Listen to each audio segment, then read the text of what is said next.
మీతో పాటు ఈ ఉదయకాల సమయంలో ఈ విధంగా ఉండే ఈ కృపనిచ్చిన దేవుని నేను స్తుతిస్తున్నాను. నన్ను ఆహ్వానించిన యూపీఎఫ్ నాయకులకు, సహవాసానికి నేను వందనాలు తెలియజేస్తున్నాను. సో ఇప్పుడే మీరంతా బ్రేక్ఫాస్ట్ చేసి చాలా చక్కగా పాటలు పాడుకొని కూర్చున్నారు. మీరు మరలా వాచ్లు చూసుకొని ఈయన ఎప్పుడు వదులుతాడరా అనుకునే లోపే వదిలిపెట్టేస్తాను. బైబిల్ స్టడీ అన్నారు కాబట్టి మీ అందరి దగ్గర బైబిల్ ఉందని నేను అనుకుంటున్నాను. బైబిల్ ఎంతమంది దగ్గర ఉందో ఇట్లా చూపిస్తారా ఒకసారి? ఓ వెరీ గుడ్, సంతోషం. ఎవరు మొబైల్ ఎత్తలేదు. మొబైల్లో బైబిల్ ఉంటున్నాయి ఈ మధ్య. అది చాలా ప్రఖ్యాతగాంచిన ఈతల పోటీ, స్విమ్మింగ్ కాంపిటీషన్. చాలాసార్లు ఈ సంఘటన చెప్పుంటాను మీకు, మరొకసారి వినండి. చిన్న ఎక్స్టెన్షన్ చేసేదానికి. ఎందుకు అంత ఫేమస్ అంటే, మొదటి బహుమతి ₹1,00,00,000. ఈత రానోళ్ళు కూడా అప్లికేషన్ పెట్టేశారు, రిజిస్ట్రేషన్ ఫ్రీ. ఆ రోజు రానే వచ్చింది, అందరూ ఆ స్పాట్కి వచ్చేసారు. 10,000 మంది ఉన్నారు. పెద్ద గ్రౌండ్ అంతా నిండిపోయింది. ఈలోపు ఒక ఆయనకి సందేహం వచ్చింది. ఇంతమంది ఉన్నారు కదా, గోదావరిలో పెడతారా, సముద్రంలో పెడతారా, ఏంటి స్విమ్మింగ్ కాంపిటీషన్ 10,000 మందికి పెట్టాలంటే ఎంత పెద్ద స్విమ్మింగ్ పూల్ ఉండాలి? ఆతృత తట్టుకోలేక వెళ్ళి అడిగేశాడు ఆర్గనైజేషన్. సార్ ఎక్కడ సార్ స్విమ్మింగ్ పూల్ ఎక్కడుంది, ఈత కొలను నేను ఒకసారి చూడాలన్నాడు. సరే అని చూపించాడు. ఒక 100-150 అడుగులు ఉందంతే, చిన్న స్విమ్మింగ్ పూల్. అదేంటి సార్ మీకు డబ్బులు ఎక్కువైపోయా, మనీ ప్లాన్స్ ఏమైనా ఉన్నాయా మీ దగ్గర, ₹1,00,00,000 బహుమతి, ఇంత చిన్న స్విమ్మింగ్ పూల్ ఉంది అన్నారు. ఏమీ లేదులే, ఈత కొలంలో ముసళ్ళు ఉన్నాయన్నాడు, క్రోకోడైల్స్ ఉన్నాయి. అయ్యో బాబోయ్, ఇట్లా దూకగానే మింగేస్తాయి. ఇంకా ఆడు అరవడం మొదలుపెట్టాడు. అలా ఏం పిచ్చోళ్ళు కాదు ₹1,00,00,000 ఇచ్చేయడానికి, ఈత కొలంలో ముసళ్ళు వేసారంట అనగానే అందరూ ఎందుకు వచ్చిన గొడవరా బాబు, బతికుంటే ₹10 సంపాదించుకోవచ్చు అని ఎవరి కాలింటికి పోతున్నారు. ఈలోపు ఒక యవ్వన వస్తాడు, కొత్తగా పెళ్ళయింది, మంచి హుషారుగా ఉంటాడు. వెంటనే దూకేసి ఈత కొట్టడం మొదలుపెట్టాడు. ఆ శబ్దానికి అందరూ వెనక్కి వచ్చారు. చేయడం కంటే చూడడం ఇష్టంగా జనాలకి. అబ్బో ఎవరండి ఈ మొనగాడు, లేదంటే ఈ ధైర్యశాలి, ఇంత ముసళ్ళు ఉన్నాయన్న దూకేశాడని ఇట్లాగొచ్చి చూసే లోపు ఒక 2 నిమిషాల్లో అవతల ఒడ్డుకి వెళ్ళిపోయాడు అంతే. ఇంకా చూడండి 10,000 మంది చప్పట్లు కొడుతుంటే ఎట్లా ఉంటుంది, కౌన్ బనేగా కరోడుపతి అంటే అయిపోయాడు కోటీశ్వరుడు. ఇంకేంటి, ఈ లోపు ఆర్గనైజర్స్ సూట్ కేసులో డబ్బులు పట్టుకొని వచ్చారు. ఇట్లాంటి స్టేజ్ ఉంది అక్కడ. మరి కప్పేవాళ్ళు కదా, ఇప్పుడు కెమెరాలు అన్నీ అటే ఉన్నాయి, అన్ని న్యూస్ ఛానల్స్ అంతా కూడా. ఈయన చాలా ఉద్వేగంలో ఉన్నాడు, ఆవేశంలో ఉన్నాడు. మరి ₹1,00,00,000 గెలిస్తే ఉండడా? వీళ్ళు అడుగుతున్నారు, అయ్యా నీకు చెక్ ఇమ్మంటావా, క్యాష్ ఇచ్చేయమంటావా అంటే ఏం మాట్లాడట్లేదు. అంటే ఏం మాట్లాడు. ఈలో ప్రేక్షకులు అందరూ అన్నారు, అసలు క్యాష్ ఇచ్చే ముందు, చెక్ ఇచ్చే ముందు, కప్పు ఇచ్చే ముందు వాడు విజయ రహస్యం ఏంటో అడగండి సార్. ముసళ్ళన్నా భయం లేకుండా అందులోకి దూకేడంటే అబ్బో అసలు సీక్రెట్ చెప్పమానండి అంటున్నాడు. దానికి మాట్లాడట్లేదు, ఎండగాసేస్తుంది. బాబు ఏదో ఒకటి చెప్పిరా బాబు, వాళ్ళకైనా చెప్పిపోను, క్యాష్ ఇమ్మంటావు, చెక్ ఇమ్మంటావు అంటే అయినా మాట్లాడలే. ఇంకా ఆర్గనైజర్స్ చిరాకేసింది. ఒక పావు గంట తర్కించి, చెప్పు బాబు నీకు కావాలా వద్దా బహుమతి, ఏంటిది మాట్లాడవేంటి, ఎంత ఉద్వేగం అయితే. అప్పుడు ఆయన అన్నాడు, మొదట నన్ను తోసినోడు ఎవడో చెప్పండి అన్నాడండి. పాపం ఎవడో తోసాడండి. తోసేకి ఏ తాటకు తప్పుతుందా? ఇంతకీ ఎవరు తోసారా? ఇప్పుడు ఎక్స్టెన్షన్ ఇది. ఎవడు తోసాడంటే ఇంతకీ అర్థమైందంట, అలా ఆవిడ తోసిందంట. అప్పుడు ఈ మాట వచ్చిందంట, behind every successful man there is a women అని. మిమ్మల్ని ఎవరు తోసారో ఈ రిట్రీట్కి? అన్న దసరా సెలవులన్నా ఎంజాయ్ చేద్దాం అనుకుంటే ఏం చేశారు? తోసారు. ఎవరు? ఎల్లు అన్నారు. మీ యూపీఎఫ్ అన్నోళ్ళు అన్నారు, మీ పాస్ట్ గారు అన్నారు. నేనైతే నమ్ముతున్నాను, పరిశుద్ధాత్మ దేవుడు మనందరినీ తోసుకొని వచ్చాడు మనం సక్సెస్ఫుల్ అవ్వాలని. ఈరోజు ఈ అవకాశం చాలా మందికి లేదు. ఈ మంచిర్యాల, ఈ చుట్టుపక్కల కొన్ని 100,000 మంది యవ్వనస్తులు ఉన్నారు. దేవుడు నిన్ను ఎంత ప్రేమిస్తున్నాడు తమ్ముడు చెల్లి, ఆలోచించు. నీకే వినిపింపజేస్తున్నాడు ఈ మాటలో. నీవే ఇక్కడ కూర్చొని ఉన్నావు. నేను నువ్వు వాళ్ళకంట, పోగొట్టుకున్న వాళ్ళకంట చాలా మంచోళమా? కాదే. అయినా మనకి అవకాశం ఇచ్చాడు. ఈ అవకాశానికి కూడా లెక్క చెప్పాలి కదా. ఈ వినని వారికి విన్న వారికి ఒకే లెక్క ఎట్లా అవుతుంది? చక్కగా అనేక మంది కష్టపడితే, ఎంతోమంది త్యాగం చేస్తే, ఎంతోమంది ప్రయాసపడితే ఈరోజు నీవు నేను ఇక్కడ ఉన్నాం. ఇట్లా బటన్ నొక్కితే ఈ టెంట్లు రాలేదు, ఇలా చిటికేస్తే నువ్వు తిన్న బ్రేక్ఫాస్ట్ రాలేదు. చాలామంది త్యాగం చేశారు, చాలామంది ప్రయాసపడ్డారు. నీవు ఈ మాటలు వినాలని వింటావా? యోహాను సువార్త 2వ అధ్యాయము ఈ ఉదయకాల ధ్యానం కొరకై నేను మీ ముందు పెట్టడానికి ఇష్టపడుతున్నాను. చాలా రోజుల నుండి ప్రభువు ఈ మాటల్ని నా ముందు పెడుతూ ఉన్నాడు. ఈ బైబిల్ స్టడీలో ఈ 11 వచనాలని మనం ధ్యానం చేస్తాం. యేసు ప్రభు భూమి మీద చేసిన మొదటి సూచిక క్రియగా ఇది చెప్పబడుతూ ఉంది. యోహాను సువార్త 2వ అధ్యాయము 1వ వచనం నుండి 11 వచనాల వరకు చదువుకుంటాం. ఇది బాగా తెలిసిన మాట. చాలాసార్లు వివాహాల్లో ఈ వాక్య భాగాన్ని చదువుతూ ఉంటారు. వివాహాల్లో చదివేది ఇప్పుడు మాకు అవసరమా అనుకోకండి, మీకు అందరికీ వివాహం అవసరమేగా, రైట్? ఈ అంశం నుండి 5 మెట్లు ఈరోజు నేను మీ ముందు పెడతాను. 5 బిబిలికల్ ప్రిన్సిపల్స్. 2వ అధ్యాయము 1వ వచనం నుండి 11వ వచనం వరకు చదువుతున్నాను. 3వ దినమున గలిలయలోని కానా అను ఊరిలో ఒక వివాహము జరిగెను. యేసు తల్లి అక్కడ ఉండెను. యేసును ఆయన శిష్యులను ఆ వివాహమునకు పిలువబడిరి. ద్రాక్షారసం అయిపోయినప్పుడు యేసు తల్లి వారికి ద్రాక్షారసం లేదని ఆయనతో చెప్పగా, యేసు ఆమెతో, అమ్మా, నాతో నీకేమి పని? నా సమయం ఇంకను రాలేదనను. యేసు తల్లి పరిచారకులను చూచి, ఆయన మీతో చెప్పునది చేయుడనెను. యూదుల శుద్ధీకరణాచార ప్రకారము 2-3 తూములు పట్టు 6 రాతి బాణలు అక్కడ ఉంచబడి ఉండెను. యేసు ఆ బాణలు నీళ్లతో నింపుడని వారితో చెప్పగా, వారు వాటిని అంచుల మట్టుకు నింపిరి. అప్పుడైనా వారితో, మీరిప్పుడు ముంచి విందు ప్రధాని యొద్దకు తీసుకొని పండని చెప్పగా, వారు తీసుకొని పోయిరి.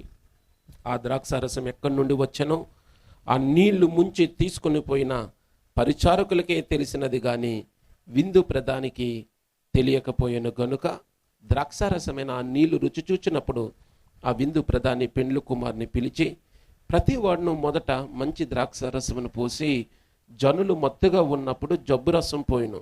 నీవైతే ఇది వరకును మంచి ద్రాక్షారసము ఉంచుకొని ఉన్నావని అతనితో చెప్పాను. గలిలయలోని కానాలో యేసు ఈ మొదటి సూచక క్రియను చేసి తన మహిమను బయలుపరచెను. అందువలన ఆయన శిష్యులు ఆయన యందు విశ్వాసం ఉంచిరి. ఇటు చూడండి జాగ్రత్తగా. నేను బైబిల్ వాక్యాన్ని చెప్పేటప్పుడు మీరు బైబిల్ వైపు చూడండి.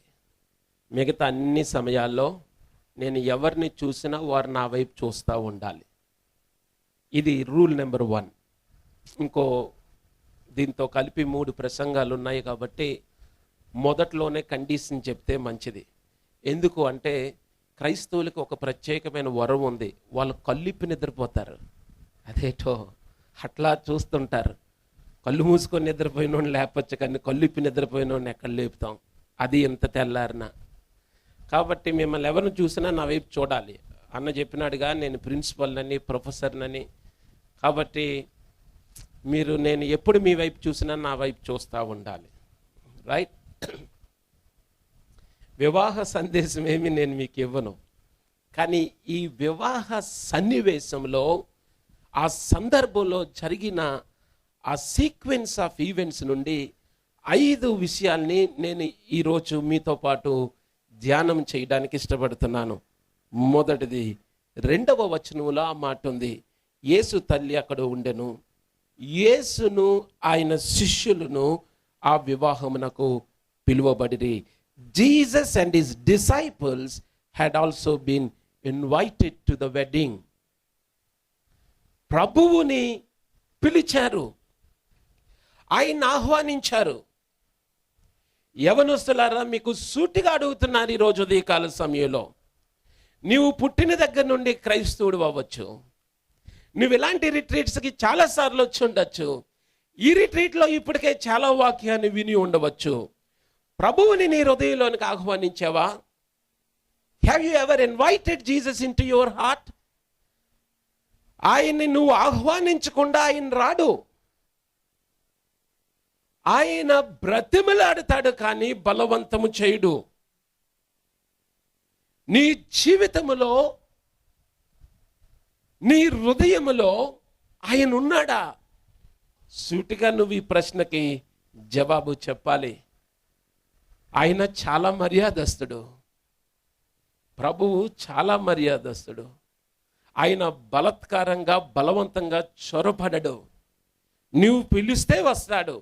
అవునండి, మీరు ఏదైనా వివాహం మీ ఊర్లో జరుగుతూ ఉండుంటే శుభ్రంగా తయారై వెళ్ళిపోతుంటారా?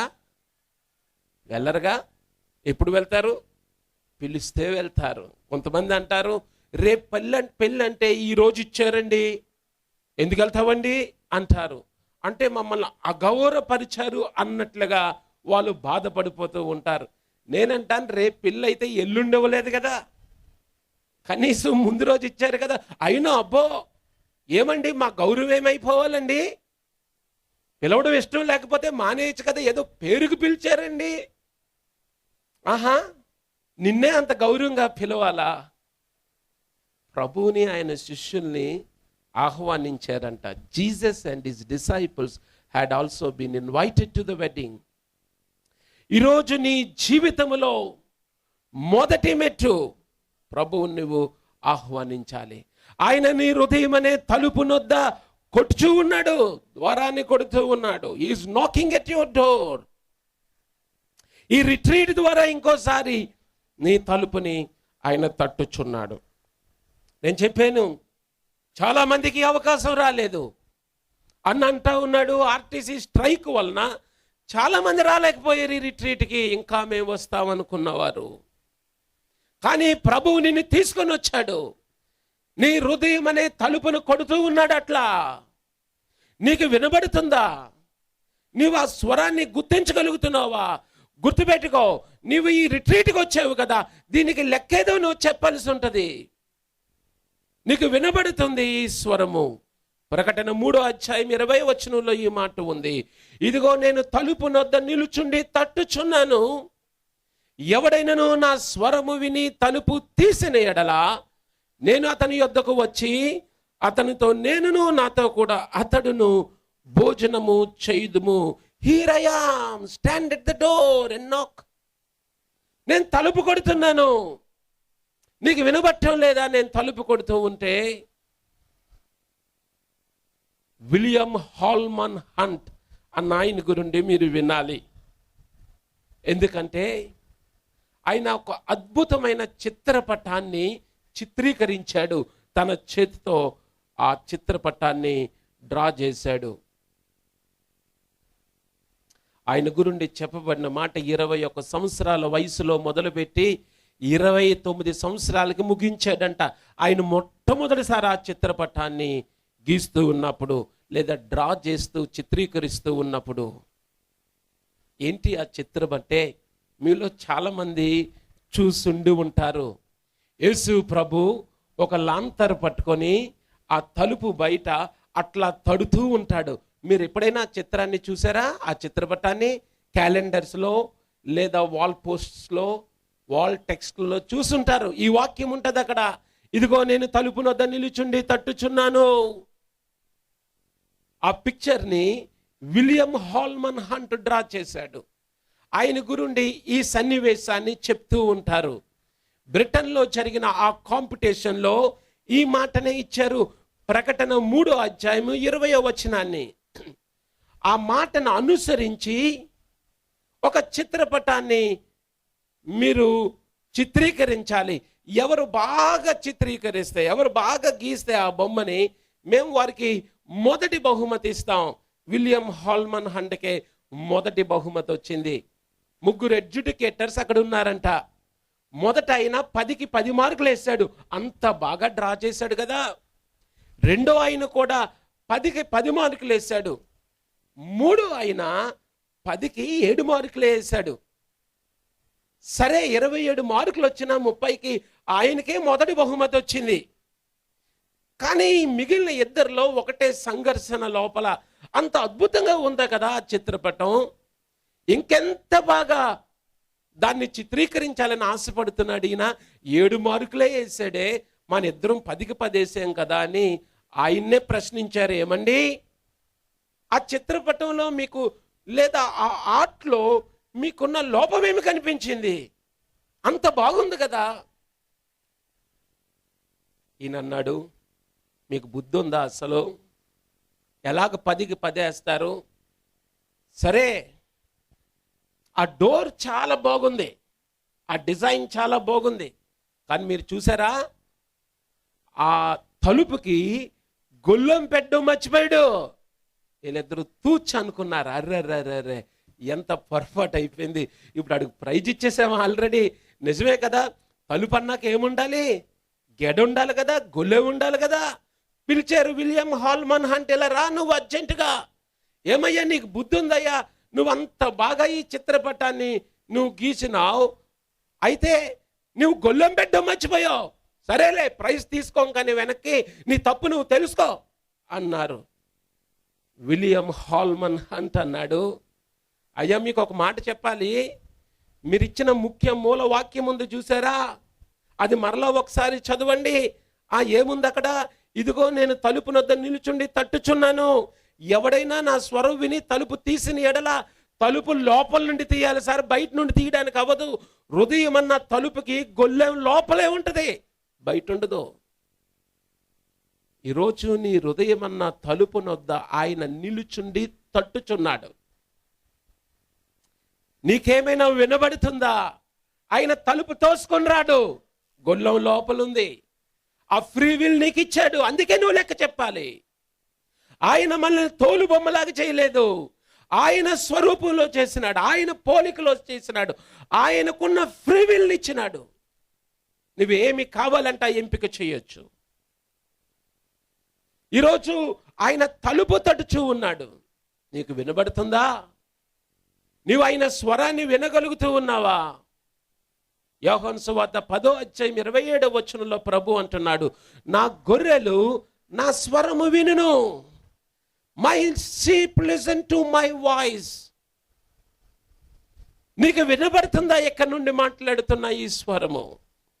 ప్రభువే నిలువబడి తలుపు తట్టుచూ ఉన్నాడు.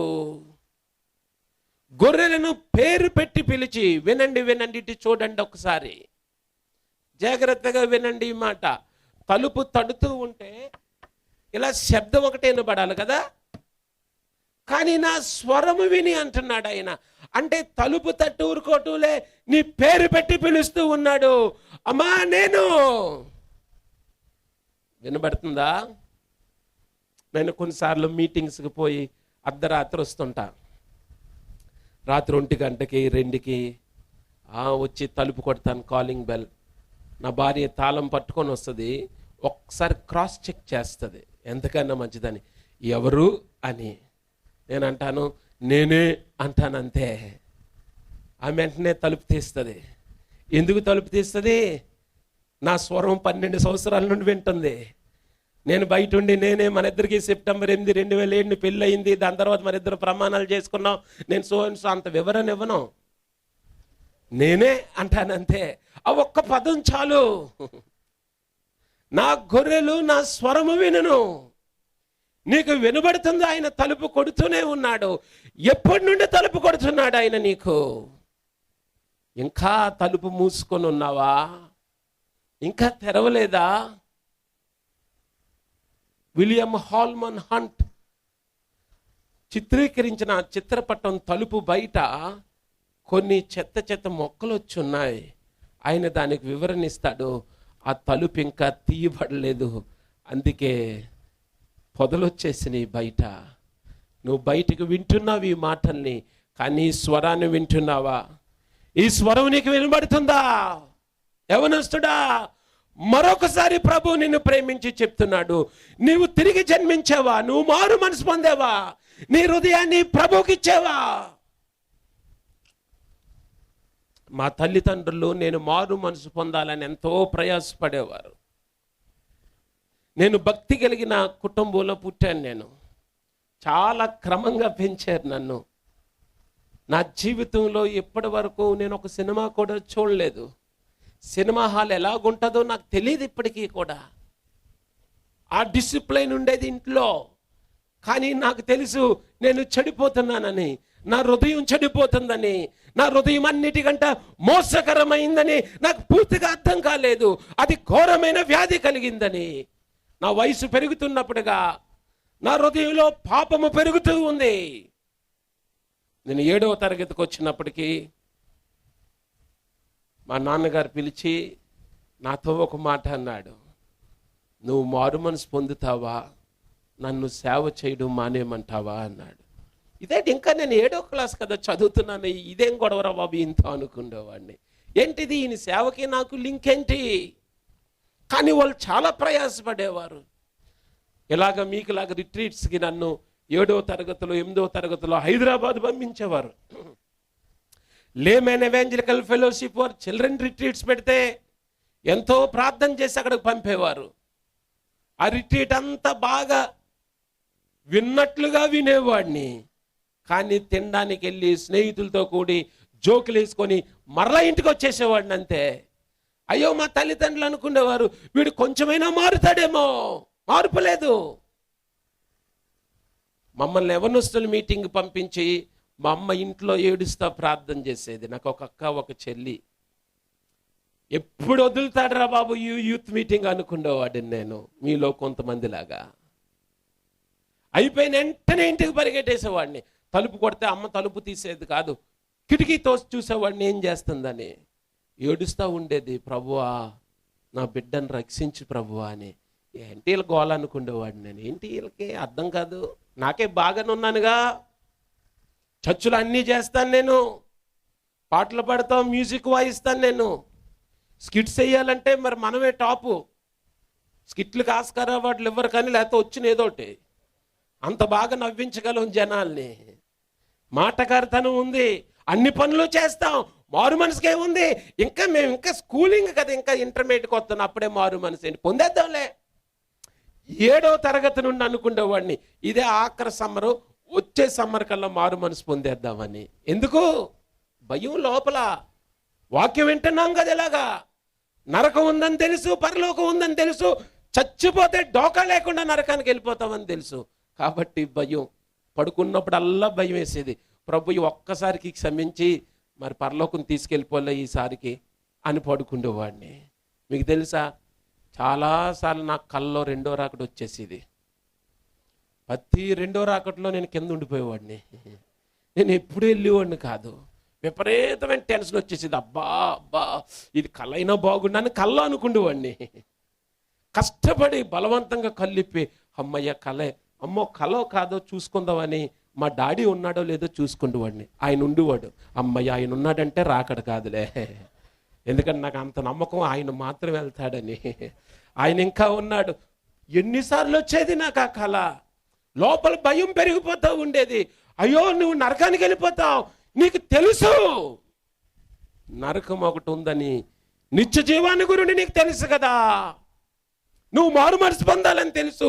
ఇలాంటి రిట్రీట్స్కి వచ్చినప్పుడు గుండె లోపలికి వాక్యం వెళ్ళేది. కానీ అబ్బా ఇప్పుడు వద్దులే, ఇప్పుడు పర్వాలేదులే, తర్వాత మారు మనసు పొందుదాం. అలా కొన్ని రోజులకి ఎలాంటి తీర్మానంలోకి వచ్చినాను తెలుసా, నరకానికి వెళ్ళిపోతానులే, మరి ఏం చేస్తాం, కానీ సచిన్ టెండూల్కర్ కూడా వస్తాడు కదా అక్కడికి అనుకునేవాడిని. ప్రధానమంత్రి కూడా అక్కడికే వస్తాడు కదా, వీళ్ళందరూ గొప్ప గొప్ప వాళ్ళు అందరూ అక్కడ ఉంటారు కదా, తోడు ఉంటారు కదా, పర్లేదులే, నేను ఒక్కడినేటి వెళ్తాను నరకానికి అని నన్ను నేను ఆదరించుకునేవాడిని, మారు మనసు పొందకుండా. చూసారా, ఒకరోజు సెప్టెంబర్ 29, 95వ సంవత్సరం, మీకులాగా నేను కూడా కూర్చొని ఉన్నాను. ఆయన మాటి మాటికి అడుగుతున్నాడు, నువ్వు ప్రభువుకి నీ హృదయాన్ని తెరిచావా? పరలోకంలో నీకు నీ పేరుందా జీవ గ్రంథంలో? లోపల భయం వేస్తుంది. ఈలోపు ఆ ప్రసంగం అయిపోయింది, ఆ గంట అలాగే వెళ్ళిపోయింది. అప్పుడు ఆయన కళ్ళు మూసుకోమని ఒక పిలుపునిచ్చాడు. నేను కూడా మీకు పిలుపునిస్తాను, వినండి ఈ మాట. ప్రభువు మనల్ని పిలుస్తూ ఉంటాడు. ఆయన ప్రేమ కలిగిన దేవుడు. నువ్వు వద్దన్నా నీ వెంట వస్తూ ఉంటాడు. ఇప్పుడు కాదులే అన్నాయనకే వస్తూ ఉంటాడు. అందుకే నువ్వు ఇక్కడ దాకా వచ్చావు. ఆయన ప్రేమ లాంటిది. ఆ రిట్రీట్లో ఆయన అంటున్నాడు కదా, పరలోకం నరకం ఏది నీ గమ్యమని. నా లోపల ఎప్పటిలాగా అనుకుంటున్నాను, పర్లేదని. కానీ ఆయన మాట్లాడుతున్న మాటలు నా చెవుల్లోకి వినబట్లేదు కొంతసేపటికి.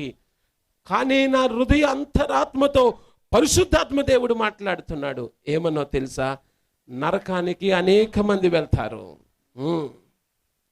చాలా మంది నరకానికి వెళ్తారు. పిరికివారు, అవిశ్వాసులు, అసహ్యులు, నరహంతకులు, వ్యభిచారులు, మాంత్రికులు, విగ్రహారాధికులు, అబద్ధికులు అందరూ అగ్ని గంధకముల గుండములో పాలు పొందుదురు. ఇది 2వ మరణం. ప్రకటన 21:8 అక్కడికి చాలా మంది వెళ్తారు. కానీ వాళ్ళందరూ ఏమని ఏడుస్తారో తెలుసా? అయ్యో మాకు తెలియదండి ఇది, అయ్యో మాకెవడు చెప్పలేదండి, మా ఊర్లో రిట్రీట్ జరిగేది కానీ అది క్రైస్తవులది అనుకున్నామండి, అయ్యో మేము ఎప్పుడు వినలేదండి అని ఏడుస్తూ ఉంటారు. నువ్వేమని ఏడుస్తావు? నా గుండె లోపలకు చొచ్చుకుపోతుంది ఆ మాట. నువ్వు ఏమని ఏడుస్తావు? సరే, నువ్వు నరకానికి వెళ్తావు. సరే, చాలా మంది వస్తారు అక్కడికి. కానీ వాళ్ళందరూ ఏడిపేంటో తెలుసా? అయ్యో మాకు తెలియదండి ఈ మాట, మాకెవడు చెప్పలేదండి, మాకు అనుకోలేదండి మాట అని ఏడుస్తూ ఉంటారు. నువ్వెళ్ళి ఏమని ఏడుస్తావు? నీకు తెలుసు పరలోకం ఉందని, నీకు తెలుసు నరకం ఉందని. ప్రతివాడు తన క్రియల చెప్పున తీర్పు పొందునని నువ్వు చదివావు. ప్రకటన 20:13 ఈ అగ్నిగుండము 2వ మరణం అని నువ్వు చదివావు. నువ్వు విన్నావు, ఈరోజు వింటున్నావు. నువ్వు ఒకవేళ నరకానికి వెళ్తే ఏడ్డానికి ఏడుపు కూడా ఉండదు. యవ్వనస్తుడా, ఎంత ప్రేమించాడు ప్రభువు నిన్ను, ఎంత ప్రేమించి పదే పదే నీ వెంటబడుతూ ఉన్నాడు. నువ్వు లెక్క చెప్పాలి ఒక రోజున. నీ స్నేహితులు చాలా మందికి లేదు ఈ అవకాశం, నీ క్లాస్మేట్స్కి చాలా మందికి లేదు ఈ స్వరాన్ని వినే అవకాశం. కానీ ఆయన నీ హృదయం అనే తలుపు దగ్గర నిలవబడి ఆయన తడుతూ తడుతూ తడుతూ ఉన్నాడు. ఆయన స్వరం వినబడుతుందా నీకు? తెలిసి తెలిసి నువ్వు నరకానికి పోతావా? ఆ రోజు నేను ఒక తీర్మానం చేసుకున్నాను. నన్ను నేను కూర్చొని ఉండలేకపోయాను. ఇంకా నేను నిలవబడ్డాను. ప్రభువా, నేను నరకానికి వెళ్ళకూడదు, నేను ఒక పాపిని, నన్ను క్షమించని ఒక ప్రార్థన చేశాను. వినండి, దాని తర్వాత మరొక ప్రార్థన చేశాను.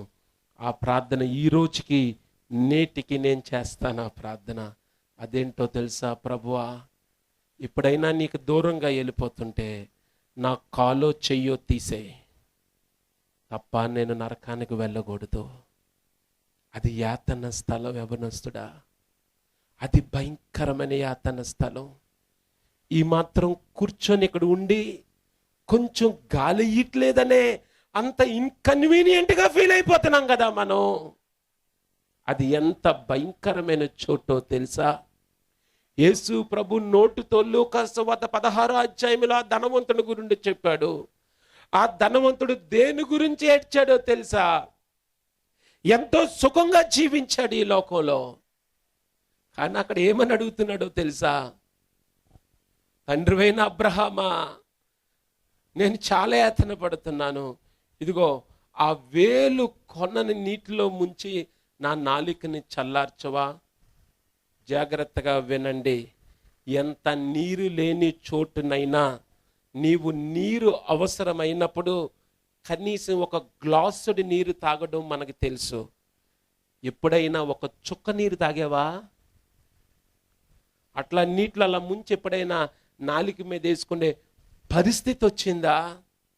ఈరోజు ఈ స్వరాన్ని నువ్వు విని, ఈ స్వరంకి స్పందించి నీవు తలుపు తీగపోతే నీ హృదయానిది, అలాంటి భయంకరమైన పరిస్థితి వచ్చే ప్రమాదం ఉంది. నీవు ఆ నరకానికి వెళ్ళకూడదనే ప్రభు శిలువ మీద నరకాన్ని అనుభవించాడు. అవును, నరకాన్ని అనుభవించాడు ఆయన. ఎంత భయంకరమైన బాధను అనుభవించాడో మీకు తెలుసా? 1వ శతాబ్దంలో యేసు క్రీస్తు శిలువ మీద పడిన యాతన, ఆ బాధ, ఆ వేదన, ఆ నొప్పిని వివరించడానికి లిటరేచర్ వరల్డ్లో సూటబుల్ వర్డ్ దొరకక ఎక్స్క్రూసియేషన్ అన్న పదాన్ని కనిపెట్టారు.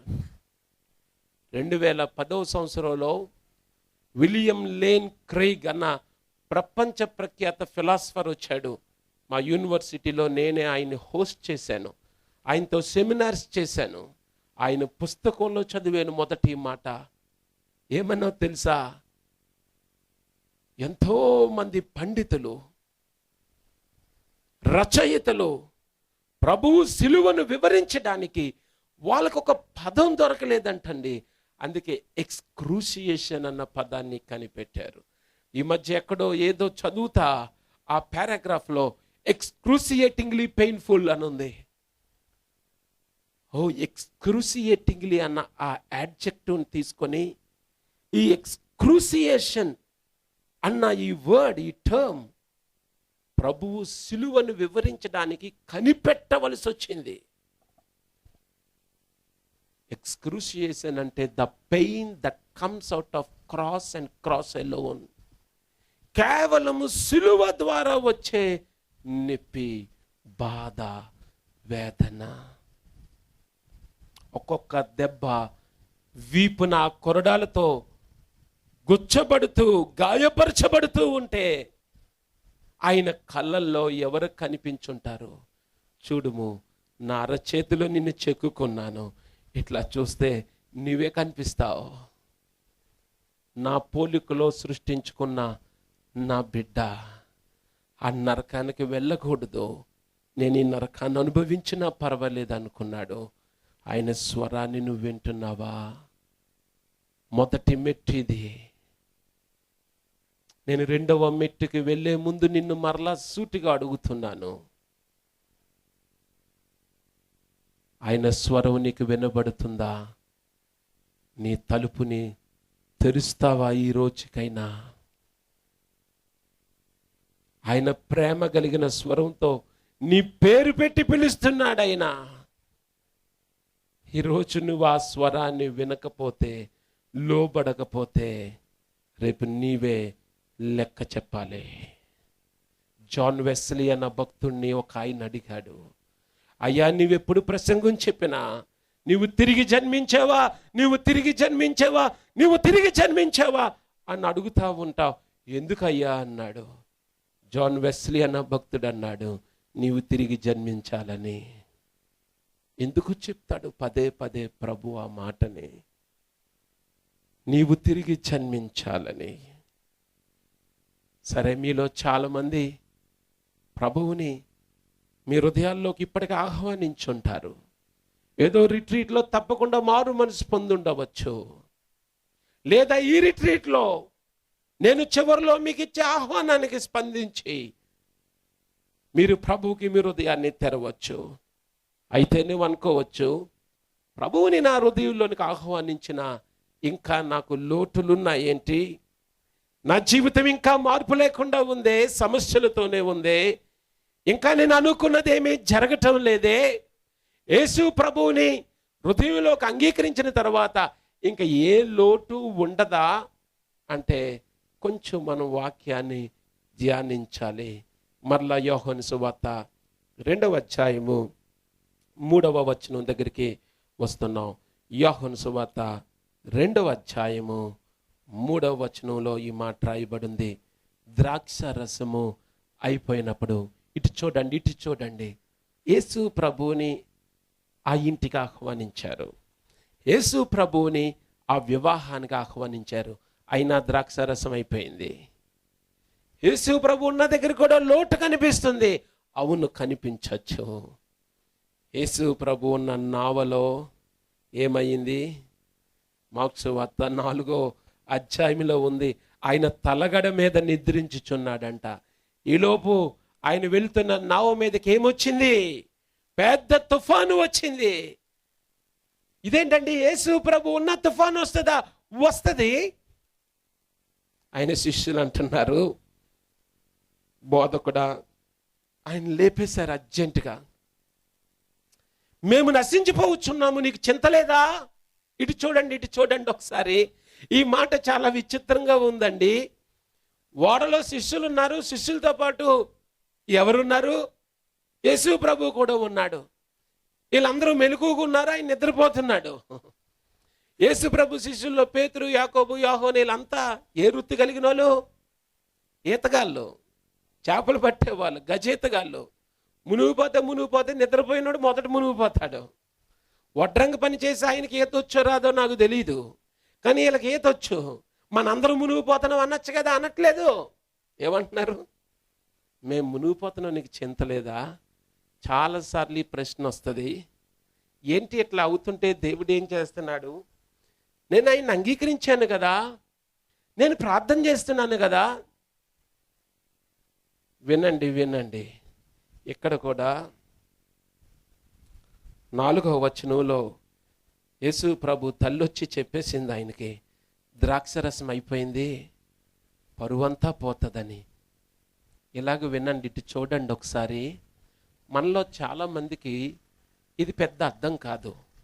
ఎందుకంటే ద్రాక్షరసం అన్నది మన భోజనంలో పెద్ద మెయిన్ మెనూ కాదు. హోటల్లో అయితే వెల్కమ్ డ్రింక్ కింద ఇస్తారు, గ్రేప్ జ్యూస్, కొన్నిసార్లు ఏదో జ్యూస్.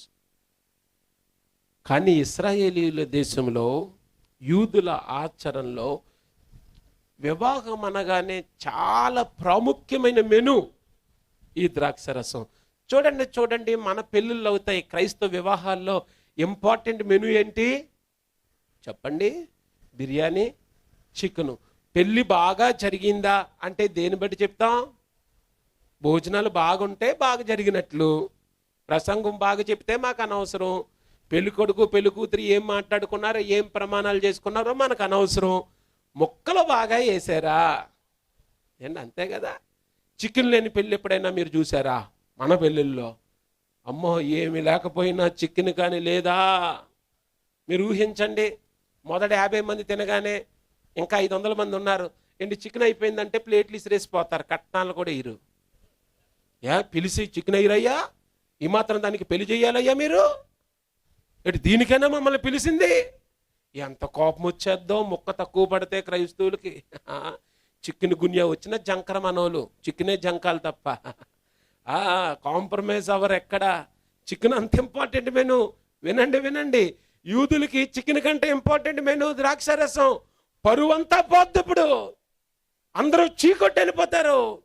మరి మరియమ్మ గురుండి అంత ఇనిషియేటివ్ తీసుకుంటుందంటే మేబీ వాళ్ళకి బాగా కావలసిన వాళ్ళు, బంధువులో, స్నేహితులు, మరి అంత బాగా తెలిసిన వాళ్ళు అయ్యి ఉండాలి. ఆమె వచ్చేసి కంగారు పడిపోయి, ఇదిగో ద్రాక్షరసం అయిపోయింది, ఏదోటి చేస్తావేమో అన్న ఆస్త వచ్చింది ఆమె. 4వ వచనంలో ప్రభు అన్నాడు, నా సమయం ఇంకనూ రాలేదు. My hour has not yet come. యవనస్తులారా, మీ హృదయంలోనికి ప్రభువుని ఆహ్వానించిన తరువాత ప్రభువు సమయం కొరకు నువ్వు కనిపెట్టడం నేర్చుకోవాలి. Wait for his time, wait upon the Lord in his presence. ఆయన సన్నిధిలో కనిపెట్టు. నువ్వు అంటావా, అన్నా చాలా రోజుల నుండి కనిపెడుతున్నాను, ఏం జరగట్లేదన్నా, అప్పుడే నువ్వు తప్పుడు అడిగేసే అవకాశం ఉంది. నీవే లెక్క చెప్పాలి. తర్వాత నీ జీవిత స్టీరింగ్ నీ చేతిలోనే ఉంది. ఎక్కడ బ్రేక్ వేయాలో నువ్వే వేయాలి బ్రేకు, ఎక్కడ యాక్సలరేటర్ తొక్కాలో నీవే తొక్కాలి. కాబట్టి స్టీరింగ్ ఎట్టు తిప్పాలో నువ్వే తిప్పాలి. అందుకే లెక్క ఇంకొకరు చెప్పరు. నీ గురించి నువ్వే చెప్పాలి.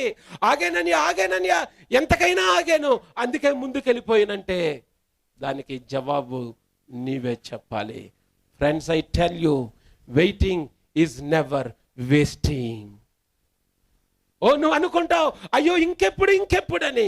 నువ్వు చేసే ప్రార్థనకి 3 రకాల జవాబులు వస్తాయి, విను. 1, దేవుడు ఎస్ అంటాడు, అవును, అబ్బో ఎంత ఆనందమో ఆ జవాబు వినగానే.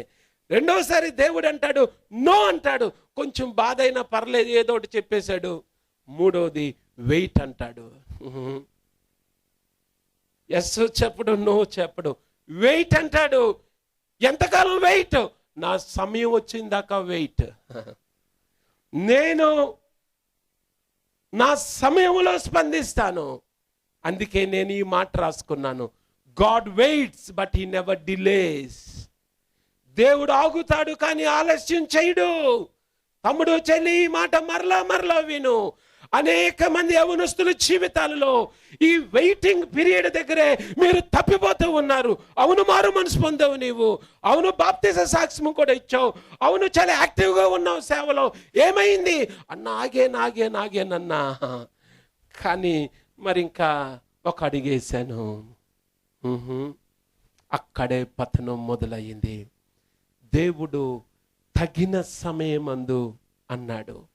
పేతురు భక్తుడు, దేవుడు తగిన సమయమందు మిమ్మల్ని హెచ్చించినట్లు ఆయన బలిష్టమైన చేతి కింద దేన మనస్కులై ఉండండి. In his time he makes all things beautiful. ఆయన సమయం ఉంది.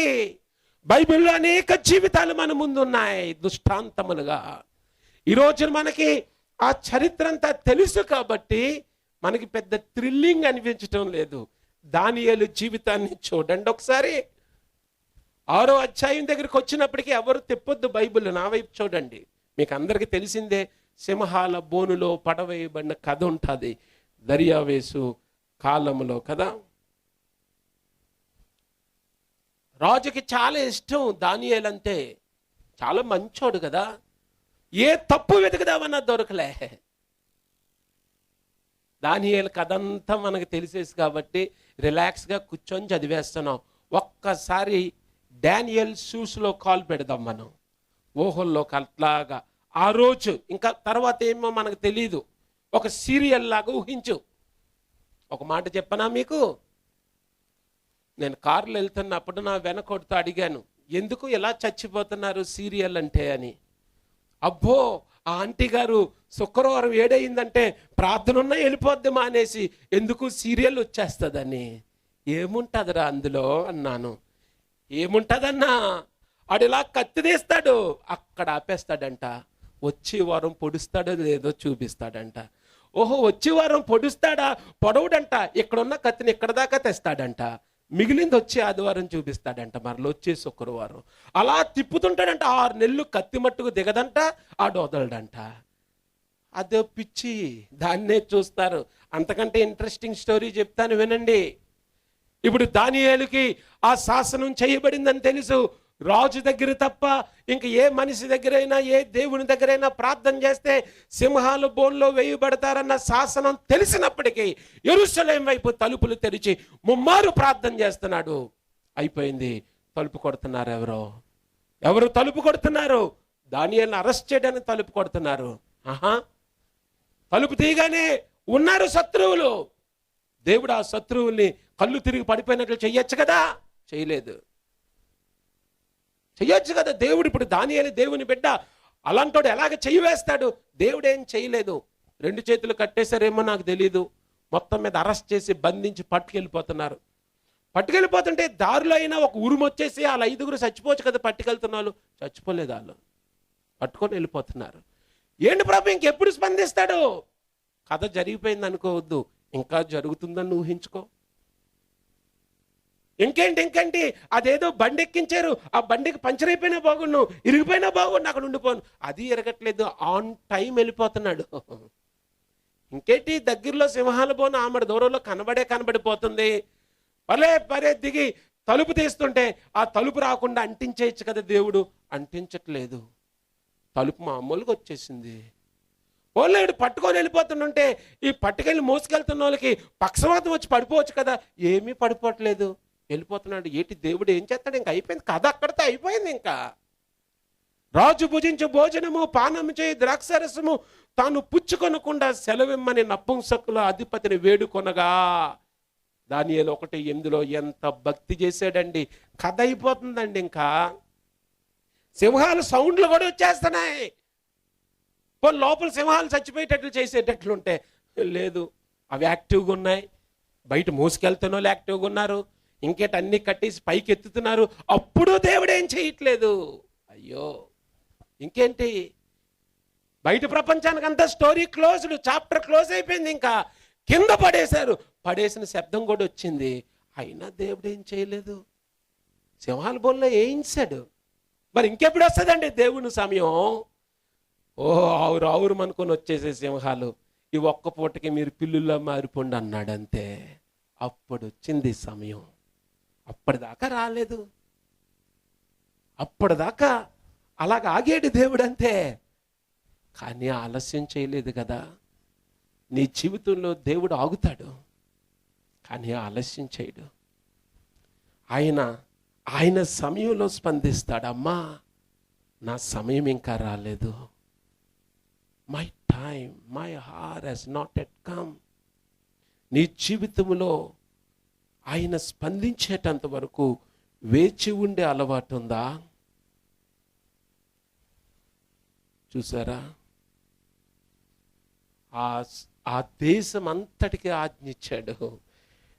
దానియేలు సేవించే దేవునికి భయపడుచు ఆయన సముఖన వడుకుచుండవలెను. ఆయనే జీవము కలిగిన దేవుడు, ఆయనే యుగయుగములుండువాడు. ఆయన రాజ్యము నాశనము కానేరదు, ఆయన ఆధిపత్యము తుదమట్టుకుండును. ఎవరు చెప్పారు? ఒక అన్య రాజు చెప్తున్నాడు. 6:25 అంత అద్భుతం జరగాలంటే నీవు వేచి ఉండాలి. You need to wait. 13 సంవత్సరాలు వేచి ఉన్నాడు యోసేపు. ఏ తప్పు చేశాడు? కంగారు పడ్డావా? చాలా నష్టం అవుతుంది. నువ్వే లెక్క చెప్పాలి. బైబిల్ క్యారెక్టర్స్లో నాకు అబ్రహాం అంటే చాలా ఇష్టం. నా ప్రసంగాలలో ఎక్కడో దగ్గర అబ్రహాం గురించి మాట్లాడతాను. కానీ ఒకే ఒక దగ్గర అబ్రహాం గురుండి నెగటివ్ సైడు మాట్లాడాల్సి వస్తుంది బాధతో. ఇక్కడే. అబ్రహాము, ఇంతవరకు లోబడ్డావు కదా అబ్రహాము. నేను నీ కొడుకుని, నీ సంతానాన్ని ఆకాశ నక్షత్రాలుగా సముద్ర తీరంలోని ఇసుక రేణువుల్లాగా చేస్తానన్నాడు. అంతవరకు నమ్మాడు. కానీ సారా అంది, దేవుడు చెప్పాడులే, కానీ మనంత కూడా మనం ఏదో ఒకటి చెయ్యాలి కదా. నా వల్ల కాదు, కానీ ఆగర్ని పెళ్లి చేసుకో. ఆగలేదు. ఆ ఒక్క దగ్గర ఆగలేదు.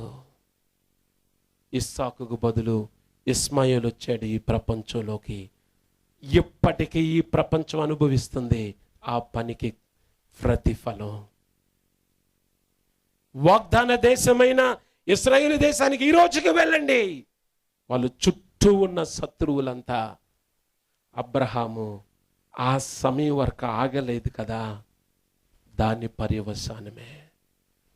ఈరోజు ప్రభు సమయం వరకు ఆగు. 3వ మాట నేను చదువుతున్నాను. ఆమె ఏమీ మాట్లాడలేదు. ఆయన తల్లి 5వ వచనంలో 2వ అధ్యాయం యోహాను సువార్త, ఆయన తల్లి పరిచారకులను చూచి ఆయన మీతో చెప్పునది చెయ్యుడనను. డూ వాట్ ఎవర్ ఈ టెల్స్ యూ. మొదటి మెట్టు చెప్పాను, నీవు ఆయన ఆహ్వానించాలి. 2వ మెట్టు, నీవు ఆయన సమయం వరకు కనిపెట్టి ఉండాలి.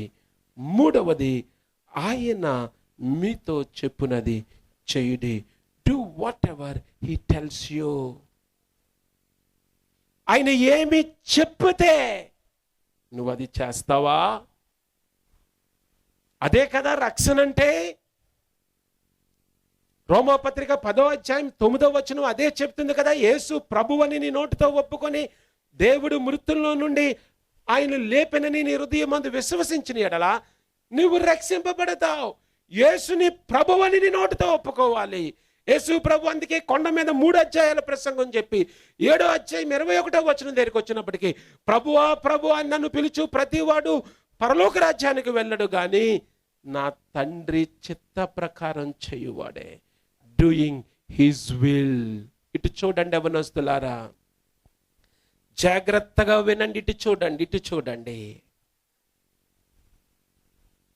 నీ జీవితాన్ని ఆయనకి సరెండర్ చేసావా? ఆయనే ప్రభువని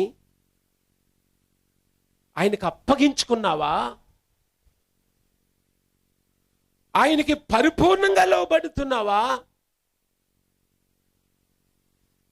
ఆయన ఏమి ఆజ్ఞాపిస్తే దాన్ని సరే అంటున్నావా? నేను ఇంగ్లాండ్ దేశం వెళ్ళినప్పుడు క్రికెట్ ఎక్కడ పుట్టిందో ఆ గ్రౌండ్కి వెళ్ళాను. ఎక్కడ పుట్టింది క్రికెట్? The Lord's ground.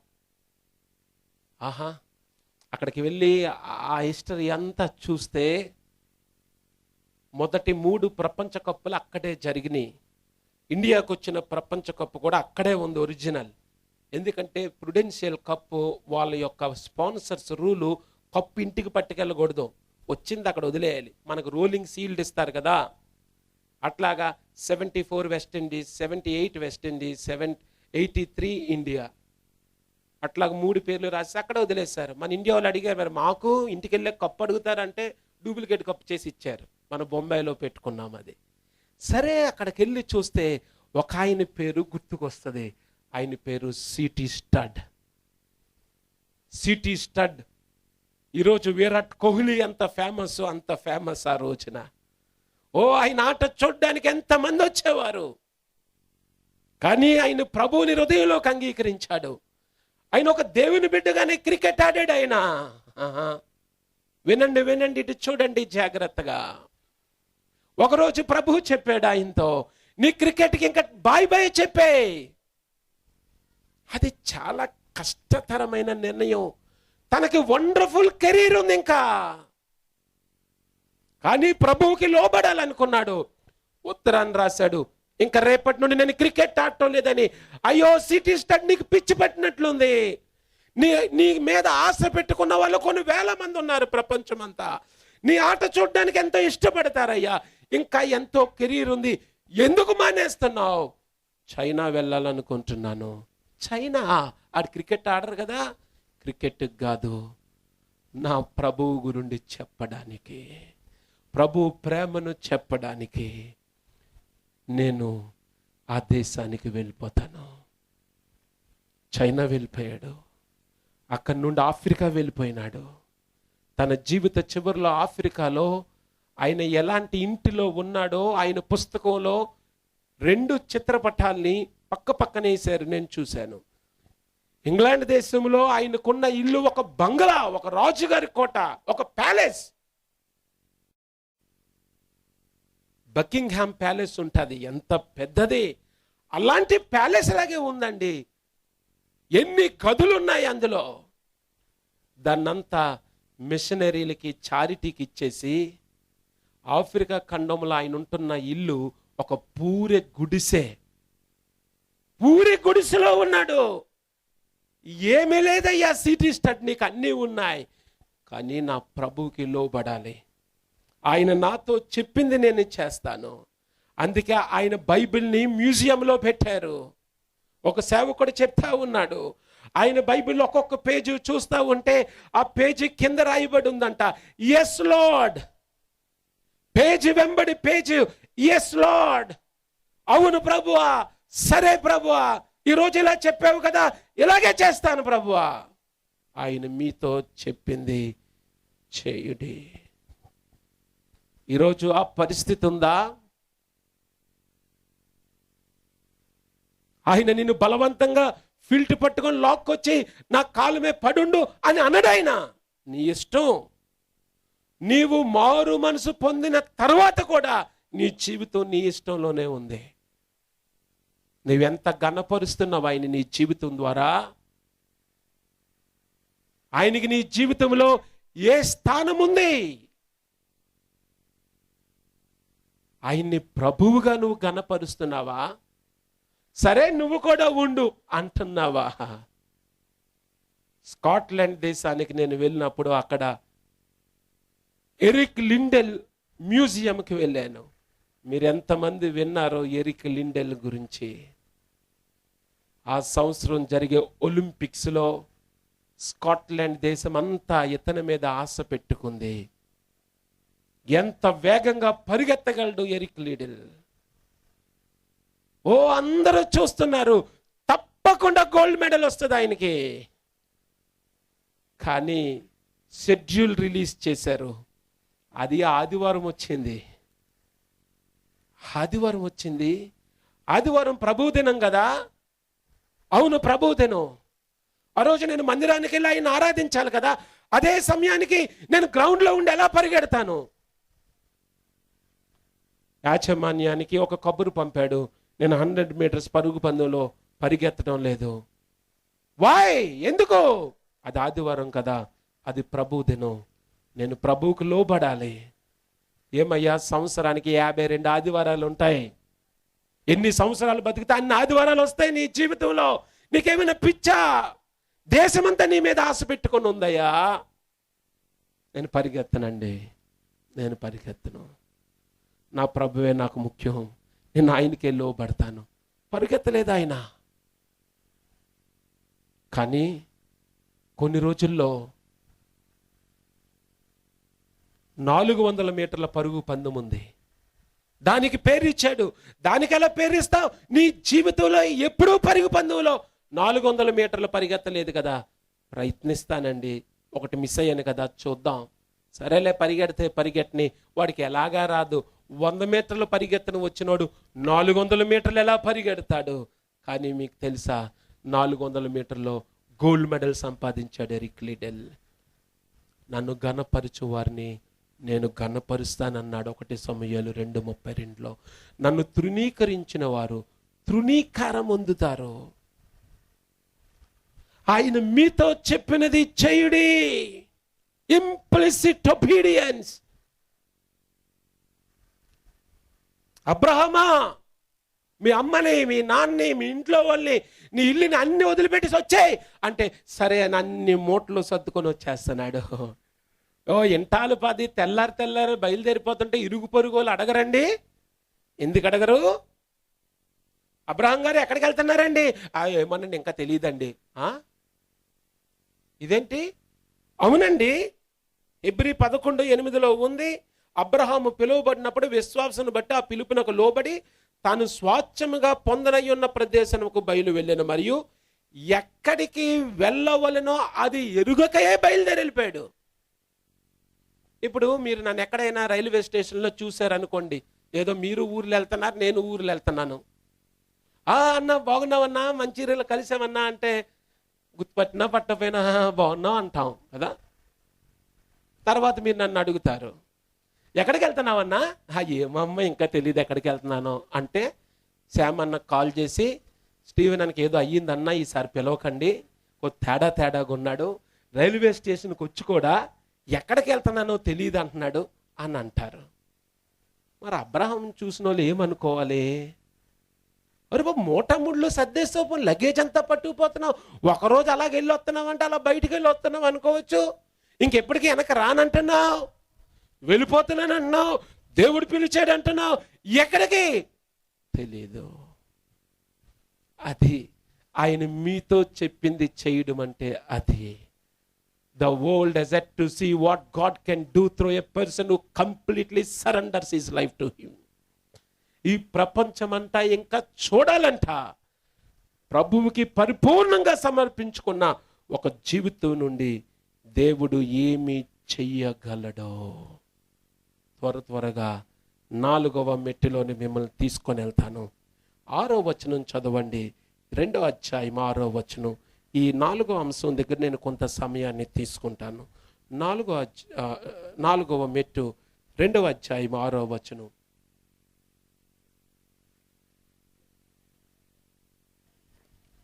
యూదుల శుద్ధీకరణాచార ప్రకారం 2-3 తుమ్ములు పట్టు 6 రాతి బాణలు అక్కడ ఉంచబడి ఉండెను.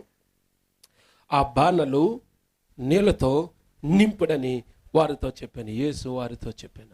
యేసు ఆ బాణలు నీళ్లతో నింపుడని వారితో చెప్పగా వారు వాటిని అంచుల మట్టుకు నింపిరి. ఇటు చూడండి, ఇటు చూడండి, ఇటు చూడండి, త్వర త్వరగా.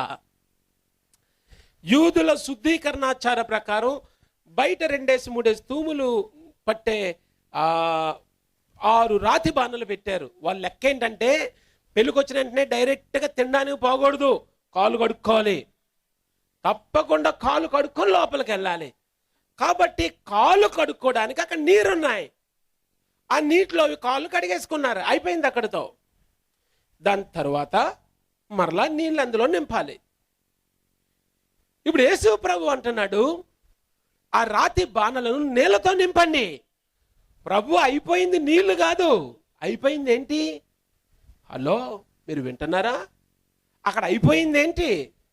ద్రాక్ష రసము. Very good. కానీ వేటిని చూస్తున్నాడు ప్రభు? నీళ్లను చూస్తున్నాడు. వినండి. Do whatever that is in your hand. Use what you have.